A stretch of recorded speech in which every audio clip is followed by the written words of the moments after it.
সিরাজগঞ্জের তারাশে নিখোঁজের 5 দিন পর সেপটিক ট্যাঙ্ক থেকে মাদ্রাসা ছাত্রের মরদেহ উদ্ধার করেছে র্যাব। মুক্তিপণ না পেয়েই হত্যাকাণ্ড বলে দাবি নিহতের পরিবারের।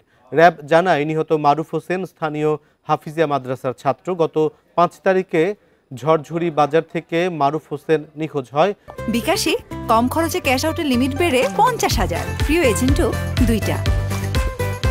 পরদিন তারাশ থানায় সাধারণ ডায়েরি ও র্যাব 12-এর হেডকোয়ার্টারে অভিযোগ দেন নিখোঁজ ছাত্রের বাবা।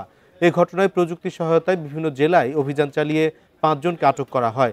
তাদের দেয়া তথ্যে আজ বেলা 11টার দিকে মারুফের মরদেহ উদ্ধার করা হয়।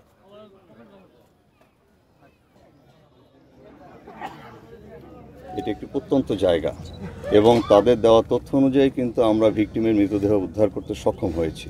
এই ক্ষেত্রে কে মূল আসামি, মূল পরিকল্পনাকারী, সেটা আসলে তদন্তের বিষয়। দ্রুততম সময়ের মধ্যে ভিকটিমের পরিবারকে ন্যায় বিচার প্রদানের জন্য যা যা করা দরকার সেটা র্যাব 12-এর পক্ষ থেকে সার্বিক ব্যবস্থা গ্রহণ করা হবে।